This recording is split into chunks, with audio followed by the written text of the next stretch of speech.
सुरडा block office आगे जो विक्षोभ कार्यक्रम आम नहीं सारा जिले में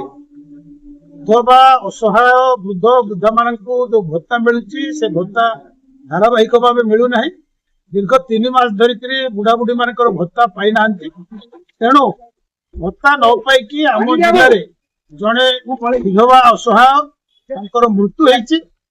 सारा राज्य में बुढ़ा बुढ़ी मान असहाय लोक भितर ये एक विराट विपद होकर ठिया कारण मासक मास भत्ता पाइले जो मैंने चलुले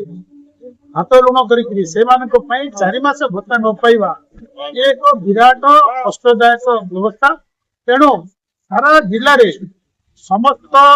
वृद्ध वृद्धा असहाय मान भत्ता धारावाहिक मिलवा एवं राज्य सरकार जो भत्ता 3000 टंका करेंगे कहते 3000 टंका भत्ता वृद्धि करवा एवं जो माने 2025 मसीहा ठारू जिले में पाखापाखि 71,000 आवेदन करती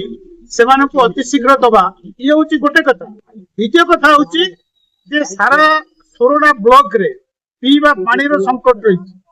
सारा सोरडा ब्लॉक रे रेशन कार्ड जो माने पाइबा कथा रेशन कार्ड पाई ना जो रेशन कार्ड रे नुआ लोकंकर ना संजोग होगा कथा ताकू करा जाऊ नहीं सोरडा रे विभिन्न गाँ को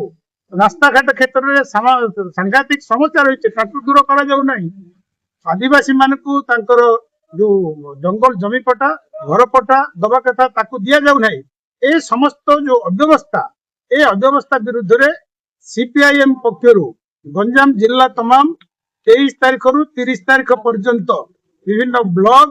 विभिन्न सरकारी दफ्तर आगे विक्षोभ कार्यक्रम संगठित करने निष्पत्ति नि तार अंश विशेष भाव आज सोरडा ब्लॉक आगे विक्षोभ प्रदर्शन करूँ जो समस्या गुड़िक संपर्क में आम वीडियो सहित आलोचना करूँ अति शीघ्र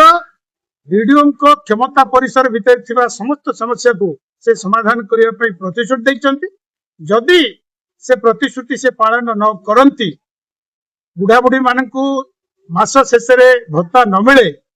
किंबा अन्यान्य जो समस्या उठेचु ताकू जदि समाधान न करती ताले आमे पुणी थरे आंदोलन करने को बाध्य।